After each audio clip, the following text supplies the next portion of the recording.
Langit medan sore itu berwarna kelabu, seolah menyambut kedatangan seorang gadis muda yang baru saja menginjakkan kakinya di tanah perantauan. Tiur turun dari bas antar kota dengan langkah pasti, meski tubuhnya sedikit limbung setelah perjalanan panjang dari Balige. Rambut hitamnya yang tebal tersapu angin, sementara matanya menatap lekat keramaian terminal amplas yang tak pernah tidur. Dalam genggamannya, ada tas besar berisi pakaian, sedikit oleh-oleh dari kampung, dan sebungkus harapan yang ia bawa untuk keluarganya. Bunyi klakson angkot, teriakan kernet menawarkan jurusan, dan aroma campur aduk dari asap knalpot bercampur gorengan mengisi udara. Tiur sempat terdiam, menyadari betapa berbeda suasana ini dibanding kampungnya yang tenang di pinggir Danau Toba. Namun ia tidak gentar. Ayahnya pernah berkata, "Anakku, kalau kau ke Medan, jangan tunduk. Orang di kota ini menghargai yang berani." Kata-kata itu kini bergema di kepalanya. Di tepi terminal, seorang pria berkemeja lusuh melambai ke arahnya. Itulah Parman, kakak sepupunya yang sudah lama tinggal di Medan. "Tiur, sini kau," serunya sambil tersenyum lebar. Tiur membalas dengan senyum lega, lalu memeluknya erat. Parman langsung mengambil alih tas berat itu, sambil bercerita sekilas tentang rencana hari ini. "Kita langsung ke pasar Petisah ya. Besok kau sudah mulai kerja di kios kain si Tulang." Perjalanan menuju pasar Petisah melewati jalanan padat, diiringi suara becak mesin yang meraung. Tiur duduk di bangku belakang angkot, memandang keluar jendela. Ia melihat deretan toko, papan reklame warna-warni, dan wajah-wajah asing yang bergegas. Di kejauhan, sebuah papan besar bertuliskan Pasar Petisah berdiri, seakan menandai gerbang dunia baru yang akan menjadi panggung hidupnya. Saat kaki Tiur menginjak lantai pasar untuk pertama kali, aroma khas bercampur di udara, bau kain baru, rempah-rempah, ikan asin, dan keringat para pekerja. Pedagang memanggil pelanggan dengan nada cepat, tawa dan tawar-menawar terdengar dari segala arah. Namun di antara keriuhan itu, Tiur sempat menangkap pemandangan yang membuatnya mengernyit. Sekelompok pria berpostur besar duduk santai di ujung lorong, menatap setiap orang yang lewat dengan pandangan penuh kuasa. Parman menyadari arah tatapannya dan berbisik, "Jangan tengok lama-lama. Itu abang-abang sini, mereka punya wilayah." Tiur menatap sekilas lalu kembali berjalan. Dalam hati, ia merasa heran, kenapa orang membiarkan segelintir pria menguasai tempat ramai seperti ini.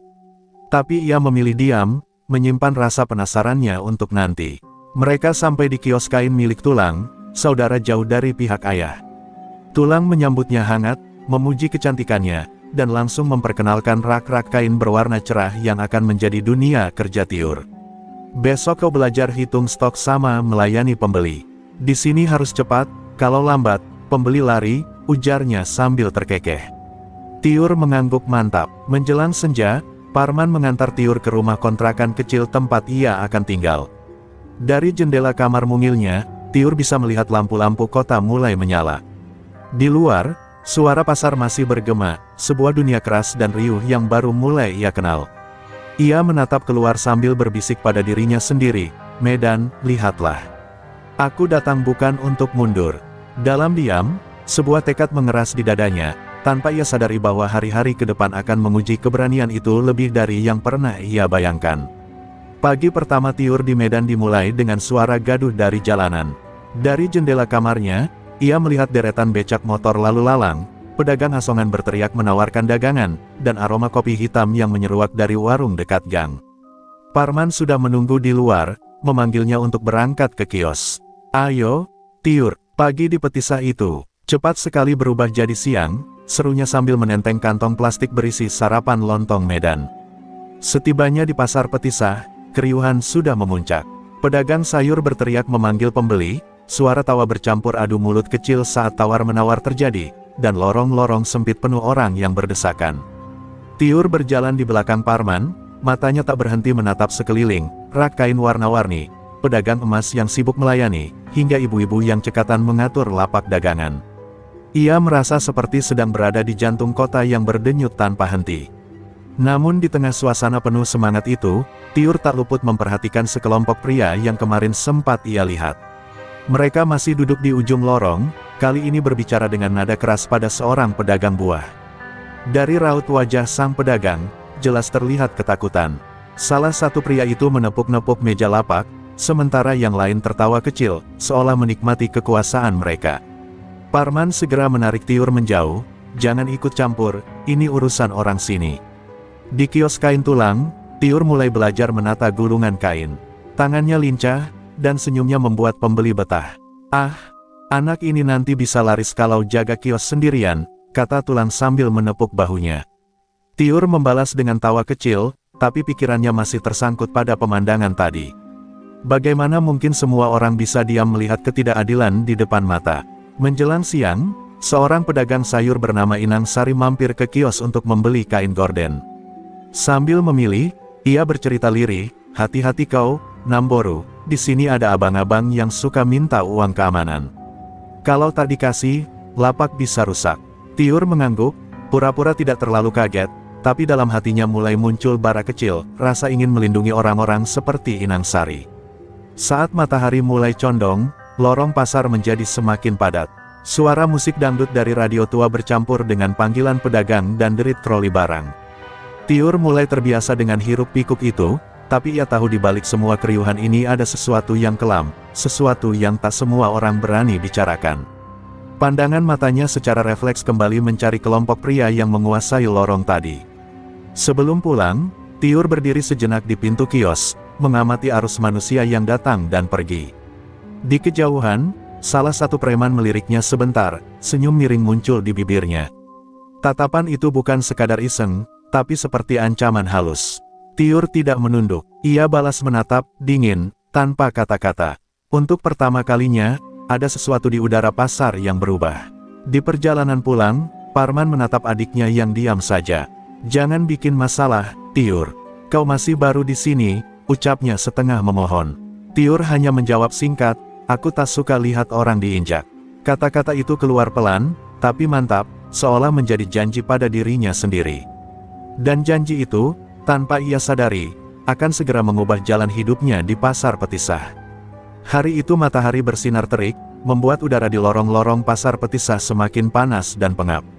Tiur baru saja selesai menata tumpukan kain songket di rak paling depan ketika bayangan besar jatuh menutupi meja kasir.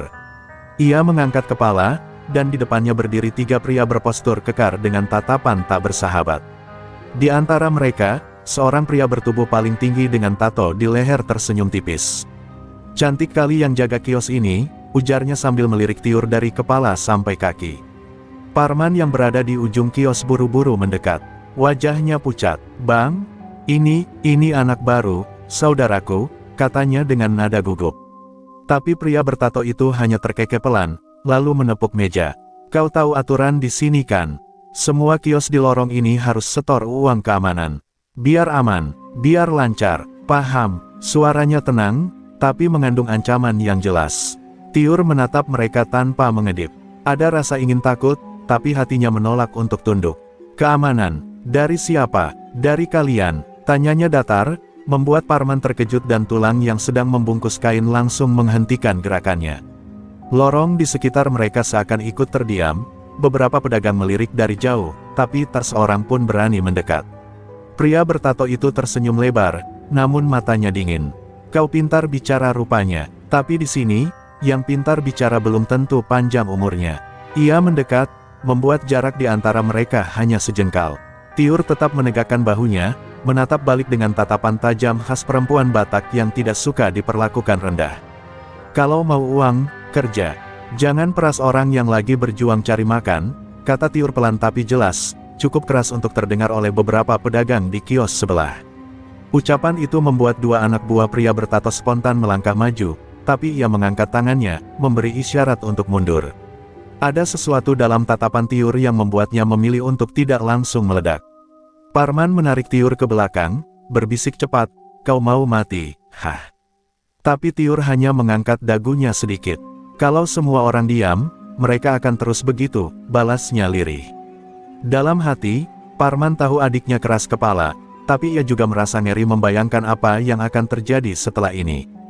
Preman itu akhirnya melangkah mundur, namun sebelum pergi, ia menunjuk Tiur dengan senyum penuh makna. "Kau akan kuingat, cantik." Lalu mereka bertiga berjalan keluar kios, meninggalkan suasana tegang yang seolah membuat udara di sekitar membeku. Beberapa pedagang yang tadi mengintip langsung pura-pura sibuk, namun bisik-bisik mulai terdengar. Setelah mereka pergi, Tulang menghela napas panjang. Anakku, kau memang berani, tapi hati-hati. Di pasar ini, keberanian bisa jadi pisau bermata dua. Tiur tidak menjawab, ia hanya memandang lorong pasar yang kembali ramai, tapi di matanya ada nyala tekad yang semakin besar. Ia tahu, pertemuan tadi bukan akhir, melainkan awal dari sesuatu yang jauh lebih besar. 2 hari setelah pertemuan pertama yang menegangkan itu, suasana kios kain tampak berjalan normal. Tiur sibuk melayani pembeli, melipat kain, dan sesekali menata etalase. Namun di balik rutinitas itu, ia tahu bayangan ancaman masih mengintainya. Setiap kali melihat ke ujung lorong, ia bisa merasakan tatapan mengawasi, meskipun tak selalu tampak jelas siapa pemiliknya. Menjelang siang, ketika kios cukup ramai, 3 sosok yang pernah mendatanginya kembali muncul. Kali ini, pria bertato di leher itu tidak sendirian, ia membawa 2 anak buah yang tertawa-tawa sambil menenteng rokok. Mereka berdiri di depan kios, membuat beberapa pembeli langsung mencari alasan untuk pergi. "Cantik, hari ini kau sudah siap bayar uang keamanan, atau masih mau berdebat?" tanyanya sambil mencondongkan tubuh di meja. Tiur tidak langsung menjawab. Ia menatap pembeli yang masih bertahan di kios, lalu dengan nada ringan namun tegas berkata, "Abang ini mau beli kain atau mau jadi pajangan di depan kios?" Beberapa pedagang yang mendengar dari kios sebelah menahan tawa. Pria bertato itu menyipitkan mata, tidak suka dijadikan bahan olok-olok. Salah satu anak buahnya mencoba meraih gulungan kain di rak. "Cantik, kasih gratis 1 meter lah, nanti aman usahamu," katanya sambil tertawa. Gerakannya cepat, tapi tangan Tiur lebih cepat lagi, ia menarik gulungan kain itu, lalu menatapnya tajam. "Kalau mau kain, bayar. Kalau mau gratis, tunggu aku mati dulu." Suaranya cukup keras sehingga orang-orang di lorong mulai memperhatikan. Pria bertato itu mencoba menekan situasi. Ia melangkah mendekat, berusaha mengintimidasi. "Kau ini, pintar bicara, tapi jangan sampai aku," kalimatnya terpotong karena Tiur, dengan gerakan santai namun menghina, mengibaskan kain ke arahnya sehingga abu rokoknya tumpah ke bajunya sendiri. Beberapa orang yang melihat langsung tak kuasa menahan tawa. Raut wajahnya berubah merah padam, tapi situasi sudah terlanjur menjadi tontonan. "Abang, hati-hati, kain ini mahal, bajumu pun bisa jadi mahal kalau kena noda abu," sindir Tiur, suaranya terdengar manis tapi menusuk. Para pedagang yang tadinya diam kini mulai tersenyum kecil, sementara pembeli yang masih bertahan tampak menikmati pemandangan langka ini. Pria bertato akhirnya hanya menggeram, memberi isyarat pada anak buahnya untuk pergi. Namun tatapannya pada Tiur jelas penuh dendam.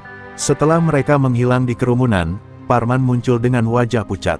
"Kau gila, Tiur, kau kira dia tak akan balik?" Tapi tulang justru terkekes sambil menggeleng. "Anak ini memang keras kepala, tapi, aku suka semangatnya." Di luar kios, desas-desus mulai menyebar, ada gadis baru yang berani mempermalukan preman pasar Petisah di siang bolong. Di dalam hati, Tiur tahu ia sedang bermain di atas tali tipis. Namun rasa takutnya kini bercampur dengan kepuasan aneh, kepuasan melihat orang-orang di pasar, walau sebentar, tersenyum karena keberaniannya. Ia tidak tahu, insiden kecil itu akan menjadi bara yang membuat api perlawanan mulai menyala di hati banyak pedagang. Di sudut gelap warung kopi dekat terminal, Bang Ucok duduk sambil menyesap kopi hitamnya. Wajahnya masih mengingat kejadian 2 hari lalu, kain yang diibaskan ke bajunya, tawa kecil para pedagang, dan tatapan tajam gadis itu yang sama sekali tidak gentar. Anak buahnya, Bowo dan Anto, duduk di seberang meja, masih menggerutu. "Bang, biar aku saja yang ajar dia pelajaran. Biar tahu dia, siapa yang pegang pasar ini," kata Bowo sambil mengepalkan tinju. Ucok mengangkat tangannya, memberi isyarat untuk diam. "Tidak, aku yang akan urus dia," jawabnya pelan, tapi suaranya mengandung ancaman yang dingin. Gadis itu, beda, mata dia bukan mata orang yang mudah takut. Ucok menyalakan rokok, asapnya membentuk pusaran di udara. "Orang seperti itu, kalau tidak kita hancurkan, bisa jadi racun buat bisnis kita." Bowo masih kesal. "Bang, dia cuma perempuan. Tinggal kita ancam, selesai." Tapi Ucok tertawa kecil, tawa yang membuat 2 anak buahnya saling pandang. "Kau kira gampang? Perempuan seperti itu justru lebih berbahaya. Mereka bisa bikin orang lain ikut berani. Kau tak lihat kemarin, pedagang yang biasanya tunduk mulai senyum-senyum saat dia bicara. Sementara itu, Di kios kain, Tiur sama sekali tidak tahu ia sedang menjadi bahan pembicaraan. Ia sibuk membantu tulang melayani pembeli, meski sesekali merasa tatapan asing mengikuti gerak-geriknya. Inang Sari yang lewat sempat berbisik, "Hati-hati kau, Namboru. Berani itu bagus, tapi kalau melawan orang yang tak punya malu, kau bisa susah." Tiur hanya tersenyum tipis. "Kalau bukan kita yang mulai, siapa lagi?" Ucok mulai menyusun rencana. Ia memutuskan tidak akan langsung menggunakan kekerasan. Sebagai gantinya, ia ingin menggoyang mental Tiur, membuatnya ragu dan merasa tertekan. "Kita lihat, berapa lama dia bisa tahan," ujarnya sambil menatap kosong ke arah jalanan pasar yang ramai. Baginya, ini bukan lagi sekadar soal uang keamanan, tapi soal gengsi. Menjelang sore, Ucok sengaja melintas di depan kios Tiur, pura-pura tidak melihatnya. Tapi setiap kali Tiur menoleh, ia menangkap sekilas senyum miring itu.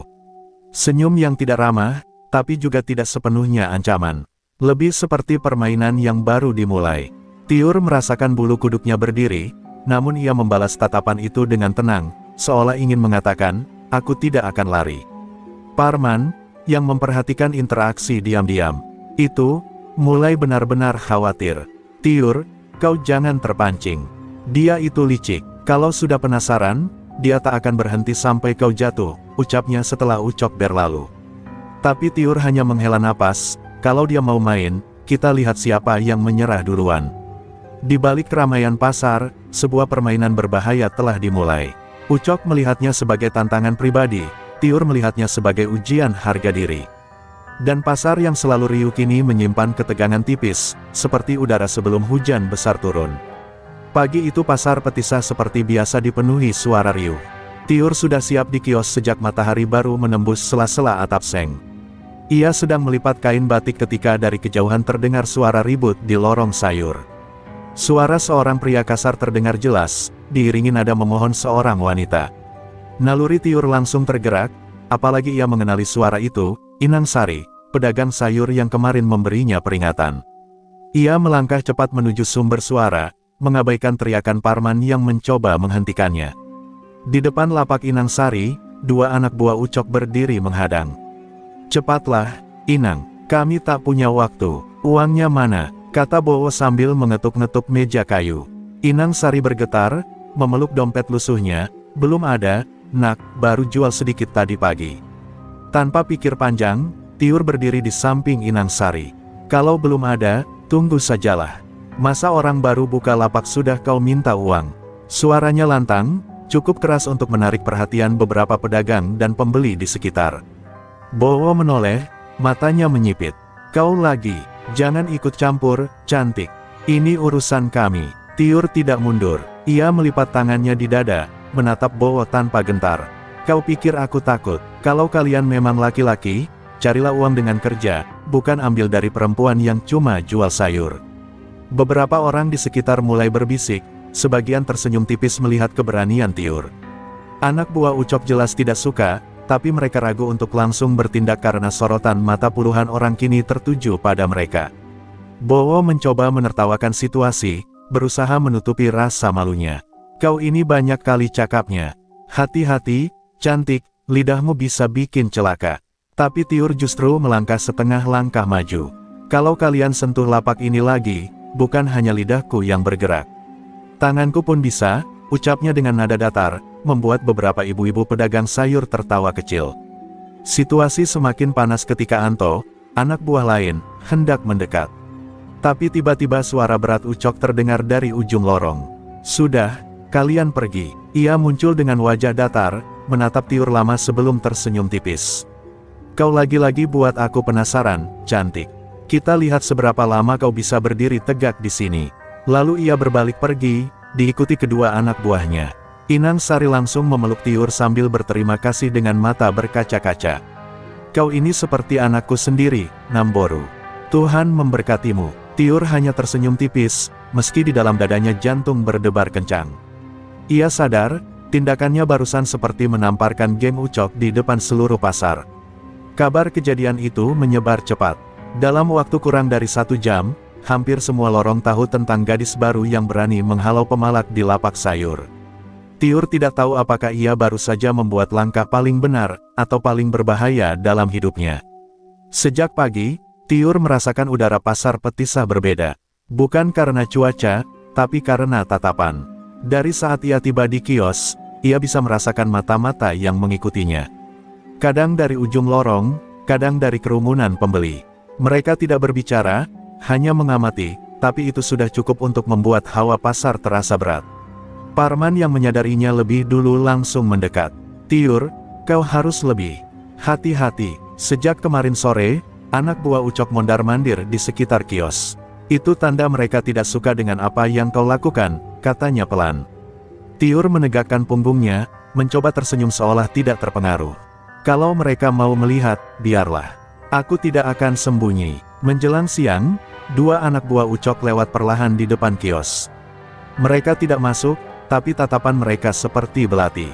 Salah satunya bahkan sengaja menyenggol rak kain hingga gulungan jatuh ke lantai. Tiur menunduk memungutnya, lalu berdiri kembali tanpa berkata sepatah kata pun. Keheningan itu justru membuat beberapa pembeli merasa tidak nyaman dan pergi lebih cepat. Tidak lama kemudian, sebuah pesan singkat masuk ke ponsel Parman. Wajahnya langsung memucat. Ia mendekati Tiur dan menunjukkan layar, "Kalau mau kios ini aman, suruh gadismu minta maaf dan bayar. Kalau tidak, tunggu saja." Pesan itu dari nomor yang tidak dikenal, tapi Parman tahu persis siapa pengirimnya. Parman mencoba membujuk. "Tiur, dengarlah. Lebih baik kau diam untuk sementara. Jangan cari masalah lagi. Aku tak mau kau terluka." Tiur menatap kakaknya lama, lalu berkata, "Bang, kalau kita mundur sekarang, mereka akan terus begitu. Aku tidak datang ke Medan untuk tunduk." Kata-katanya tegas, tapi Parman melihat ketegangan di mata adiknya. Sore itu, Tiur pulang lebih awal. Namun di persimpangan jalan menuju rumah kontrakan, ia melihat sebuah motor berhenti. Dua pria berhelm hitam duduk di atasnya, tidak bergerak. Begitu Tiur lewat, salah satu dari mereka berkata pelan tapi jelas, "Jaga langkahmu, cantik." Motor itu kemudian melaju pelan, meninggalkannya sendirian di pinggir jalan. Tiur berdiri beberapa detik, menatap ke arah motor yang semakin jauh. Ada rasa dingin merayap di punggungnya, tapi di balik itu, tekadnya justru semakin mengeras. Ia tahu, ini bukan sekadar soal kios kain atau uang keamanan, ini soal harga diri seluruh pedagang di pasar Petisah. Di malam yang sunyi, Tiur duduk di tepi ranjang sambil memandangi langit Medan yang penuh cahaya lampu. Dalam hati ia berbisik, kalau ini perang yang mereka mau, perang yang akan mereka dapatkan. Malam itu Tiur hampir tidak bisa tidur. Kata-kata ancaman yang ia dengar di jalan tadi terus terngiang di kepalanya. Namun di sela rasa khawatir, pikirannya mulai menyusun langkah. Ia tahu tidak bisa melawan geng Ucok sendirian. Kalau ingin mereka mundur, para pedagang harus bersatu. Masalahnya, hampir semua orang di pasar sudah terlalu lama hidup dalam ketakutan. Keesokan paginya, Tiur datang lebih awal dari biasanya. Ia mulai berkeliling ke beberapa lapak yang sering ia kunjungi, membawa alasan sederhana seperti ingin membeli sayur atau sekadar menyapa. Di lapak Inang Sari, ia memulai pembicaraan. "Inang, kalau kita semua kompak, mereka tak akan bisa seenaknya. Tapi kalau kita diam, sampai kapanpun mereka akan berkuasa." Inang Sari menunduk, jelas setuju tapi ragu. "Kau bicara benar, Namboru, tapi yang lain takut." Tiur kemudian mendatangi lapak Pak Mistar, penjual kain sarung. Ia mencoba membuka topik yang sama. Namun jawaban yang ia dapat selalu sama, pandangan mata yang cepat-cepat dialihkan, atau senyuman hambar yang menandakan mereka tidak mau terlibat. Tiur bisa merasakan tembok ketakutan itu sangat tebal. Mereka bukan tidak mau, tapi sudah terbiasa menyerah. Siang hari, di kiosnya, Tiur mulai menulis catatan kecil di buku stok kain. Isinya bukan daftar barang, melainkan nama-nama pedagang yang ia rasa berpotensi mau diajak bicara lagi nanti. Setiap kali melayani pembeli, ia tetap ramah, tapi pikirannya terus berputar mencari cara untuk menggerakkan hati orang-orang itu. Sore menjelang, Parman memergoki catatan itu. "Apa ini? Kau mau kumpulkan orang?" tanyanya dengan nada panik. Tiur menatapnya, kali ini tanpa senyum. "Bang, ini bukan soal aku saja. Kalau mereka berani mengancam aku, mereka akan mengancam siapa saja. Kita harus berhenti pura-pura tidak melihat." Parman menggeleng, tapi ia tahu adiknya sudah bulat tekadnya. Menjelang tutup kios, Tiur duduk sendirian sambil memandangi lorong pasar yang mulai sepi. Dari kejauhan, ia melihat Ucok berdiri di sudut, merokok sambil memperhatikan kiosnya. Mereka bertatapan sebentar, lalu Tiur mengangkat dagunya sedikit, sebuah gerakan kecil yang seperti mengatakan, "Aku tidak mundur." Ucok tersenyum miring, lalu membuang pandangan. Malamnya, Tiur kembali menyusun rencana di kontrakannya. Ia menulis beberapa ide, melapor ke pihak berwenang, mengajak wartawan lokal, dan membuat kesepakatan bersama pedagang untuk menolak membayar uang keamanan. Ia tahu semua itu berisiko, tapi ia juga tahu diam berarti kalah sebelum berperang. Di dalam hatinya, Tiur mulai merasakan bahwa perlawanan ini bukan hanya tentang dirinya. Ini adalah tentang mengubah wajah pasar Petisah, atau setidaknya, membuktikan bahwa ada seseorang yang berani berkata tidak pada ketidakadilan.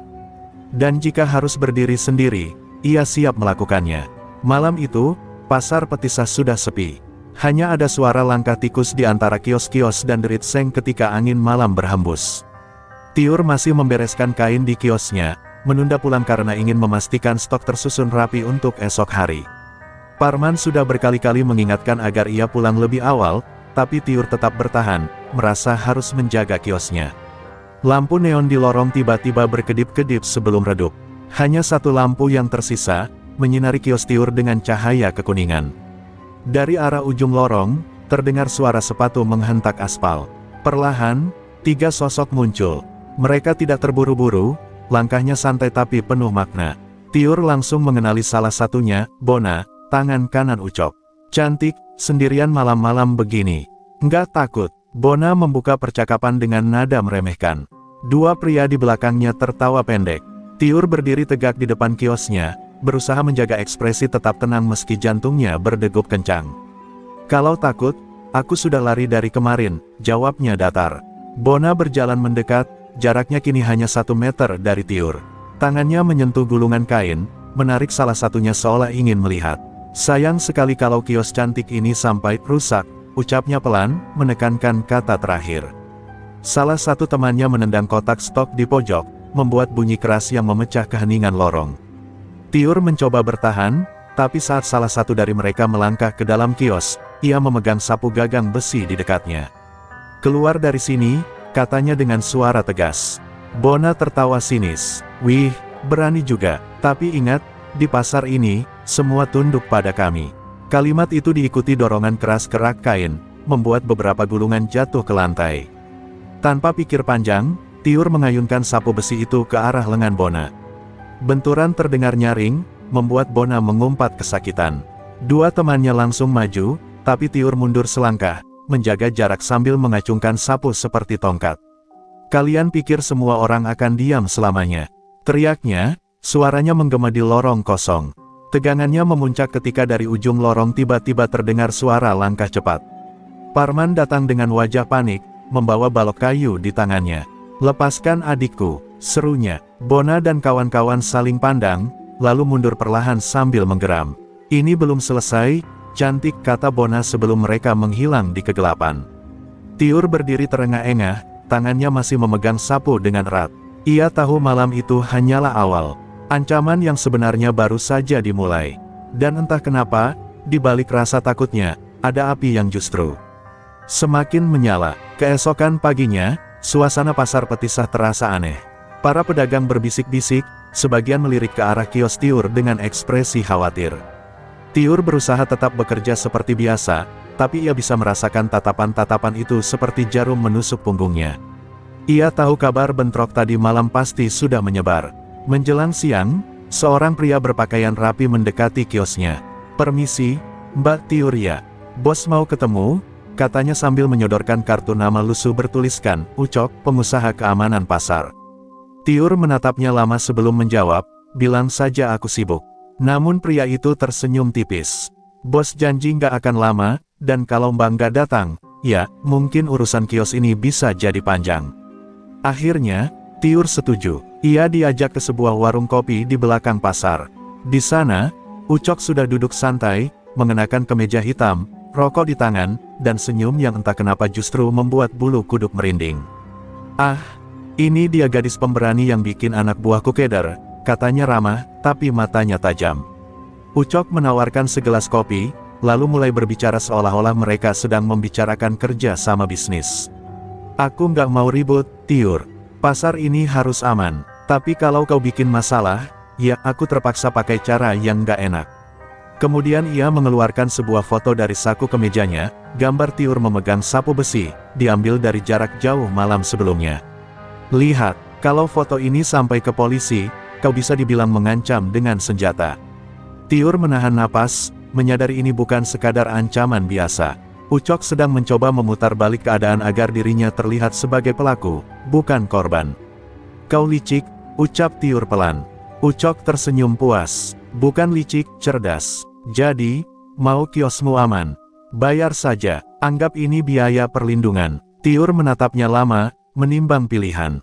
Ia bisa menyerah demi keamanan, atau melawan dengan risiko dijebloskan ke penjara.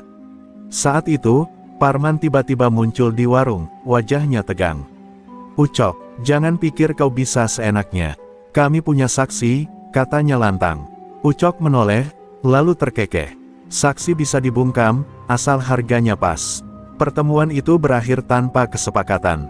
Ucok hanya meninggalkan satu kalimat sebelum pergi, kau akan menyesal, cantik. Dan waktu itu, sebentar lagi. Tiur pulang dengan kepala penuh rencana. Jika Ucok ingin perang licik, ia harus siap membalas dengan cara yang lebih cerdas. Malam itu, Tiur tidak bisa tidur. Kata-kata Ucok terus terngiang di telinganya. Ia tahu, jika hanya diam, lambat laun kiosnya akan hilang, martabatnya diinjak, dan hidupnya hancur. Tapi melawan Ucok berarti mengundang bahaya yang bahkan Parman sendiri ragu untuk hadapi. Meski begitu, ia memutuskan, besok ia akan mulai mengumpulkan senjata yang bukan terbuat dari besi, melainkan kebenaran. Pagi harinya, Tiur menemui Siska, seorang aktivis pasar yang dikenal berani menulis tentang pungli dan korupsi di media lokal. Siska mendengarkan ceritanya dengan serius, sesekali mencatat di buku kecil. Kalau kita mau buka suara, kita butuh bukti, Tiur. Foto, rekaman, saksi. Dan kita harus cepat, sebelum mereka bergerak duluan, ucapnya tegas. Tiur mengangguk, menyadari permainan ini akan lebih berbahaya daripada sekadar adu mulut. Dengan bantuan Parman, Tiur mulai mengumpulkan cerita dari para pedagang yang pernah diperas geng Ucok. Sebagian ketakutan, menolak bicara. Tapi ada juga yang akhirnya mau bersuara, meski meminta wajah dan nama mereka disamarkan. Malam-malam berikutnya, Tiur dan Siska sering duduk di warung kopi pinggir jalan, membicarakan strategi sambil menunggu informasi masuk. Ucok rupanya mulai curiga. Beberapa anak buahnya terlihat mondar-mandir di sekitar kios Tiur, pura-pura berbelanja tapi matanya terus mengawasi. Bahkan, suatu siang, Tiur menerima amplop tanpa nama berisi foto rumahnya dari jarak jauh, dengan tulisan, "Jangan main api." Tangannya gemetar saat membacanya, tapi hatinya justru semakin mengeras. Siska kemudian mengatur pertemuan rahasia dengan seorang jurnalis senior dari koran harian terkenal. Mereka bertemu di sebuah rumah makan sederhana, jauh dari keramaian pasar. Jurnalis itu mendengarkan dengan mata menyipit, lalu berkata, "Kalau ini benar, kita bisa bikin berita besar. Tapi bersiaplah, setelah keluar di koran, kamu nggak akan punya jalan mundur." Tiur menatap Parman yang duduk di sampingnya. Wajah kakaknya penuh kekhawatiran, tapi ia tahu adiknya sudah memilih jalannya. "Kita tidak mundur," kata Tiur mantap. Jurnalis itu tersenyum tipis, lalu mulai menyiapkan kamera dan perekam suara. Malam itu, di kamar sempitnya, Tiur menatap langit-langit sambil berdoa pelan. Ia tahu, saat berita ini keluar, Ucok akan murka. Tapi ia juga tahu, satu-satunya cara menghentikan orang seperti Ucok adalah dengan membuatnya takut akan sesuatu yang lebih besar dari dirinya sendiri, kebenaran yang terbuka di mata semua orang. Pagi itu, pasar Petisah mendidih. Di setiap kios, orang membicarakan hal yang sama, berita di koran pagi yang memuat foto buram Ucok bersama anak buahnya, disertai judul besar, "Preman pasar diduga dalam pungli dan teror pedagang." Nama Tiur memang tidak disebut, tapi semua orang yang mengenalnya tahu siapa sumber berita itu. Tatapan simpati dan kagum berdatangan, namun di baliknya, Tiur juga melihat bayang ketakutan di mata para pedagang. Ucok murka. Siang harinya, ia muncul di pasar dengan konvoi sepeda motor, membuat suara knalpot meraung-raung. Para pedagang buru-buru menutup kios, seolah badai besar akan melanda. Ucok berjalan cepat menuju kios Tiur, wajahnya tegang, rahangnya mengeras. "Kau pikir ini lucu? Hah?" bentaknya. Tiur berdiri tegak di balik meja, menatap tanpa gentar meski jantungnya berdentum. Tanpa peringatan, Ucok menyapu semua dagangan di meja Tiur hingga jatuh berserakan. Beberapa anak buahnya merobek spanduk kios dan menjatuhkan rak barang. "Kau berani mempermalukan aku hancurkan hidupmu," teriaknya. Pedagang lain hanya bisa menonton dari kejauhan, takut ikut menjadi sasaran. Parman muncul berlari, mencoba melindungi adiknya. Tapi dua anak buah Ucok menghadangnya. Dorongan keras membuat Parman jatuh menabrak meja tetangga, kepalanya terbentur. Tiur menjerit, berusaha mendekat, tapi Ucok menahan langkahnya dengan satu tangan yang mencengkeram bahunya. "Kau mau kakakmu aman? Cabut semua omonganmu ke media, sekarang." Tiur terengah-engah, mencoba melepaskan diri.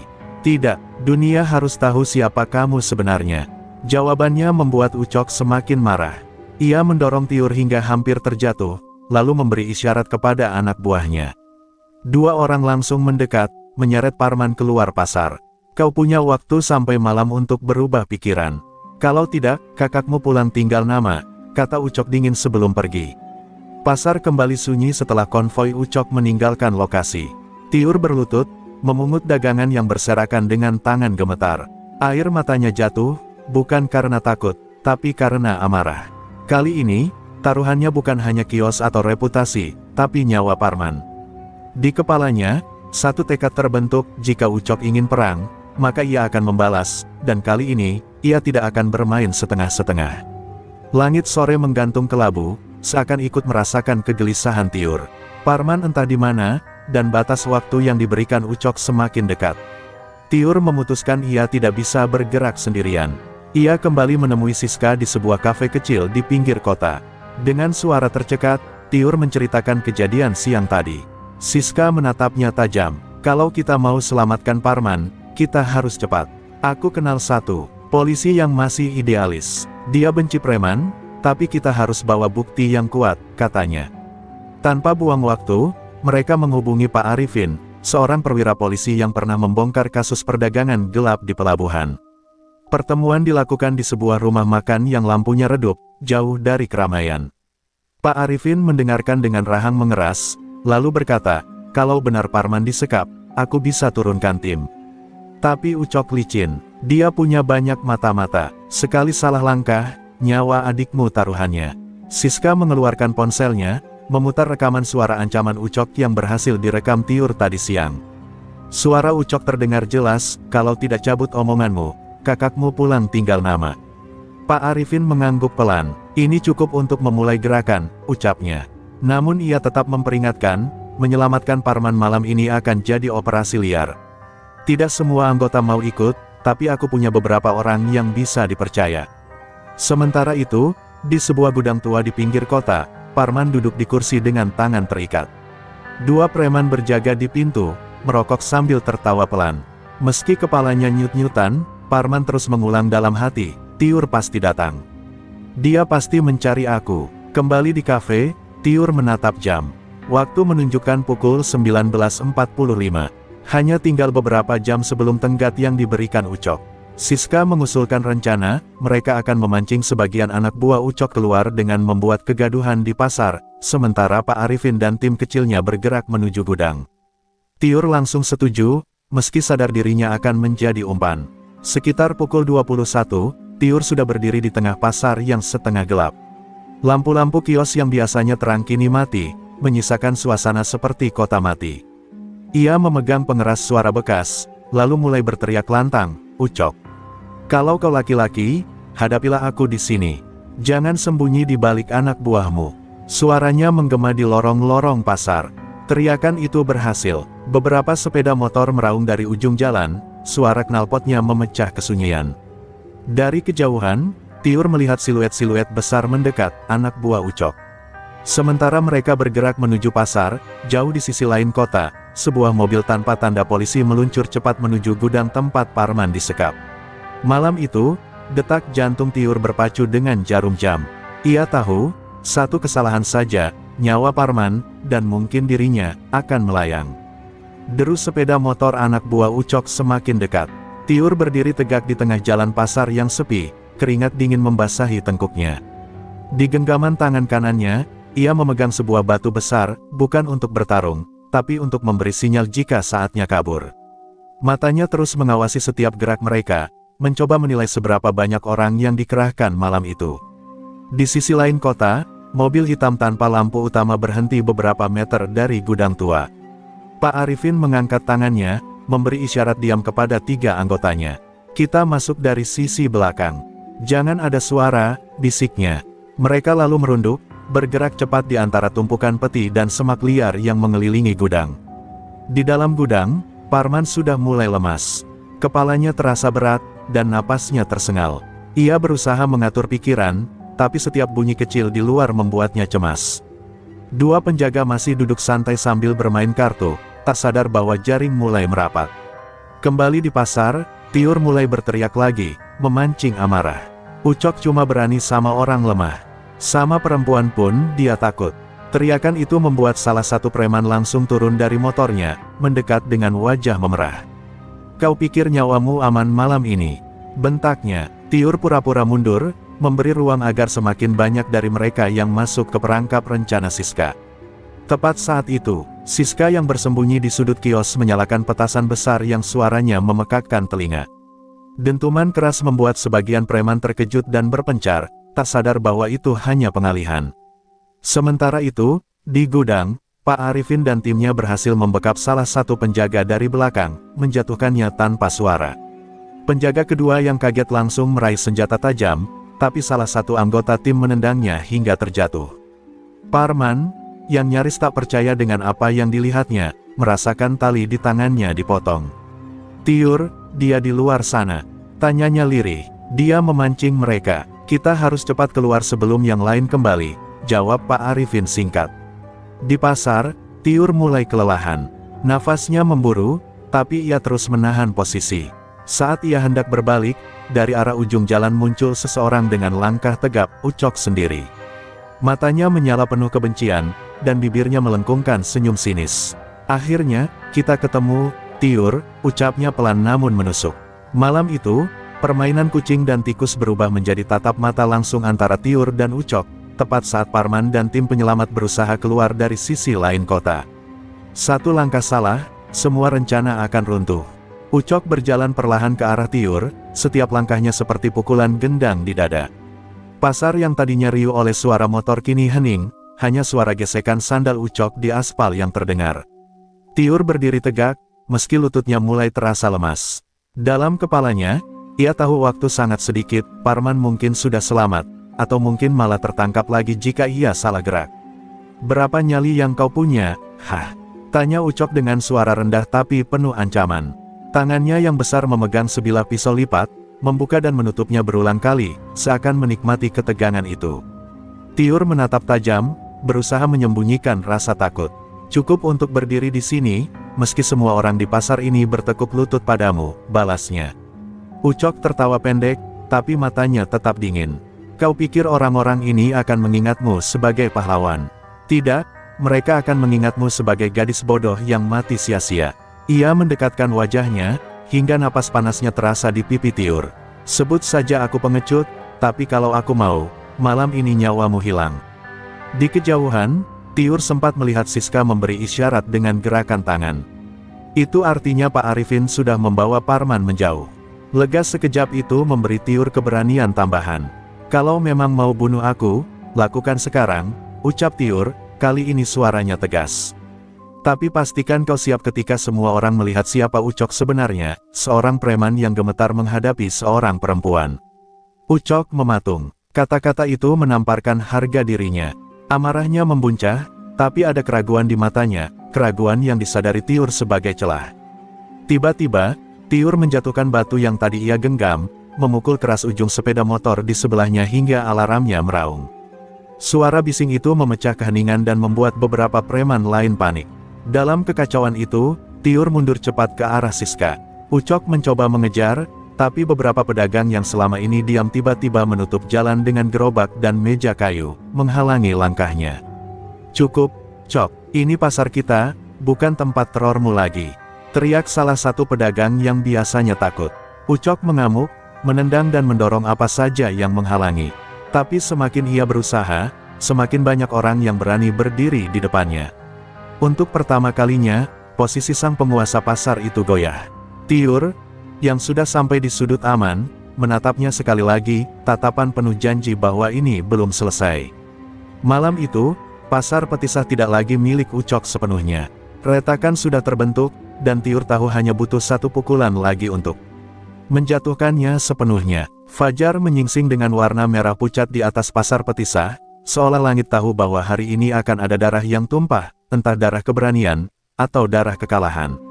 Tiur berdiri di antara kios-kios yang setengah terbuka, ditemani Siska, Pak Arifin, dan beberapa pedagang yang semalam memberanikan diri melawan. Di tangan Tiur, ada setumpuk foto dan rekaman video yang mereka kumpulkan, bukti pemerasan, pemukulan, dan intimidasi Ucok selama bertahun-tahun. Ucok datang tidak sendirian. Pagi itu, ia membawa hampir 2 lusin anak buahnya, semua berpakaian hitam, wajah kaku seperti patung batu. Suara langkah mereka menggetarkan lantai pasar. Namun kali ini, ada sesuatu yang berbeda, pedagang tidak lagi menunduk atau lari. Mereka berdiri di depan kios masing-masing, memegang apa saja yang bisa jadi senjata, kayu, besi, bahkan sendok penggorengan.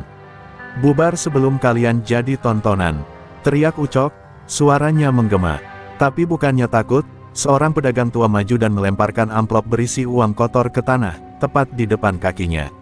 "Ini uang terakhir yang pernah kau dapat dariku," katanya lantang. Aksi itu seperti pemicu, satu persatu pedagang melemparkan kembali uang setoran yang selama ini mereka berikan, hingga halaman pasar penuh dengan lembaran yang berterbangan. Tiur melangkah maju, membawa bukti di tangannya. "Semua sudah melihat ini, Cok. Polisi juga. Kau pikir kau masih bisa berkuasa? Tidak ada lagi yang takut sama kau." Suaranya bergetar, bukan karena takut, tapi karena marah yang selama ini ia pendam. Ia mengangkat ponselnya, menayangkan video ancaman Ucok semalam di layar besar yang disambungkan ke TV toko elektronik di pinggir pasar. Ucok mematung melihat dirinya sendiri di layar, mengancam dan memukul orang, disaksikan ratusan mata. Desas-desus mulai terdengar dari kerumunan, "Sudah cukup, kita harus akhiri ini, tak pantas lagi dia di sini." Anak buah Ucok saling pandang, beberapa bahkan mulai mundur pelan-pelan, merasa gelombang keberanian warga terlalu besar untuk mereka hadapi. Ucok meraung dan mencoba meraih Tiur, tapi kali ini Pak Arifin dan beberapa pedagang laki-laki langsung menghadangnya. Tangan mereka memegang kuat bahu Ucok, sementara yang lain memukul tongkatnya ke tanah sebagai tanda peringatan. "Kau sudah kalah, Cok. Pulang sebelum pasar ini mengusirmu selamanya," kata Pak Arifin dengan nada datar namun penuh wibawa. Ucok berusaha melepaskan diri, tapi tak ada celah. Pedagang menutup semua jalan keluar, membuatnya seperti binatang terperangkap. Wajahnya yang dulu angkuh kini penuh keringat, matanya berputar mencari cara keluar. Namun, ketika ia sadar tak ada lagi yang membelanya, langkahnya mulai goyah. Ia mundur perlahan, lalu berbalik, meninggalkan pasar tanpa sepatah kata pun. Sorak-sorai meledak. Tiur berdiri mematung, menghirup udara lega yang terasa seperti kebebasan pertama setelah bertahun-tahun. Tapi dalam hatinya, ia tahu, ini belum benar-benar berakhir. Orang seperti Ucok tak akan hilang begitu saja, namun untuk hari ini, pasar Petisah adalah milik mereka lagi. Pagi itu, matahari terasa berbeda. Cahayanya menyelinap masuk di antara atap seng pasar, memantul di genangan air hujan semalam, seolah ingin mencuci bersih semua sisa-sisa ketakutan yang selama ini membelenggu. Tiur berdiri di tengah halaman, memandang wajah-wajah pedagang yang kini tersenyum lega. Tidak ada lagi langkah sepatu bot yang menggedor kios. Tidak ada lagi suara ancaman yang membuat dada berdebar. Hanya suara riuh jual beli dan aroma gorengan yang kembali memenuhi udara. Siska memeluk Tiur erat-erat, matanya berkaca-kaca. "Kau bukan cuma menyelamatkan pasar ini, Tiur, kau menyelamatkan harga diri kami." Tiur tersenyum tipis, namun dalam hatinya ia merasa berat. Kemenangan, ini memang manis, tapi ia tahu bayangan Ucok masih ada di luar sana, mungkin sedang merencanakan sesuatu. "Kita menang hari ini, sis, tapi kita harus tetap waspada," jawabnya lirih. Pak Arifin kemudian mengumumkan bahwa pasar akan membentuk forum pedagang bersatu, sebuah wadah agar mereka bisa saling melindungi tanpa harus menunggu pahlawan datang. Semua setuju. Suasana berubah menjadi perayaan sederhana, Ada pedagang yang membagi-bagikan teh manis, ada yang menggratiskan gorengan, dan ada yang menyalakan musik dangdut pelan-pelan di sudut pasar. Namun, di tengah sorak gembira itu, Tiur diam-diam melangkah keluar menuju jalan besar. Matanya menyapu setiap sudut, mencari tanda-tanda kehadiran orang-orang Ucok. Yang ia temui hanya lalu lintas biasa dan hiruk-pikuk kota Medan yang tak pernah tidur. Tapi entah kenapa, di antara kerumunan itu, ia merasa seperti ada sepasang mata yang mengikutinya dari kejauhan. Ia menoleh cepat, namun tak melihat siapapun. Hanya seorang tukang becak yang melintas, seorang ibu yang menenteng belanjaan, dan anak-anak yang bermain kelereng di trotoar. Tiur menarik napas panjang. Mungkin cuma perasaanku saja, gumamnya, meski dalam hati ia tahu nalurinya jarang salah. Sore menjelang, pasar semakin ramai. Tiur kembali ke kiosnya, melihat deretan sayur segar yang ia tata rapi. Senyum-senyum hangat para pembeli membuat hatinya luluh. Inilah yang ia perjuangkan, sebuah pasar yang hidup, di mana semua orang bisa mencari nafkah tanpa rasa takut. Ketika matahari terbenam, Tiur menutup kiosnya. Dari ujung jalan, ia sempat melihat sebuah motor besar melintas pelan. Pengendaranya memakai helm hitam gelap, tak terlihat wajahnya. Motor itu berhenti sejenak, lalu melaju pergi. Tiur hanya berdiri memandang, bibirnya mengulas senyum tipis. Kalau kau kembali, Cok, aku sudah siap. Langit malam menggantung di atas pasar Petisah, namun kali ini bukan gelap yang menyelimuti, melainkan janji. Janji bahwa tak peduli seberapa keras badai datang, mereka akan selalu berdiri bersama.